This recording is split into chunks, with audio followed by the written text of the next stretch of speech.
Hi friends, ഞാൻ സുലിയാറ. നിങ്ങൾക്ക് ഞങ്ങളുടെ നാട്ടിലൊരു പഴയ ഒരു കെട്ടിടം കാണിച്ചു കേട്ടാ.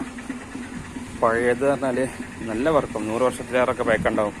ഒരു ഇരുനില കെട്ടിടമാണ് കാണിച്ചു കേട്ടാ.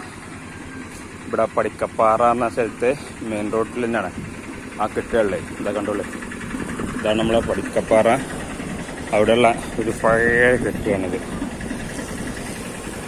കണ്ടില്ലേ, ഇരുനില തട്ടാണ്. പക്ഷെ 3 തട്ടിൻ്റെ മാതിരി ഇതിൽ കാണുന്നുണ്ടെങ്കിലും സംഗതി ഇരുനില വീടാട്ടാ. അതിൻ്റെ ഇപ്പോഴത്തെ ഷട്ടറിൻ്റെ പകരമുള്ള സാധനങ്ങളാണ് ഈ കാണുന്നത്. കണ്ടില്ലേ, ഫുള്ള് മരം കൊണ്ട് അത്രത്തോളം പഴക്കമുണ്ട്. അതുപോലെ തന്നെ ഇതിൻ്റെ ഉള്ളിലും മരാട്ടാ. ഇതിൻ്റെ ഉൾഭാഗത്തെ ആൾക്കാരുണ്ട്. അതുകൊണ്ട് ഇതിൻ്റെ ഉൾഭാഗവും മരമാണ്. ഇരുനില കെട്ടിടാണെങ്കിലും ഇതിൻ്റെ ഉൾഭാഗവും മരം കൊണ്ട് ഉണ്ടാക്കിയതാണ്. ഇപ്പം ഇത്ര പഴയ കെട്ടിയുണ്ടെങ്കിലേ ആരെങ്കിലും കണ്ടിട്ടുണ്ടോ? അപ്പോൾ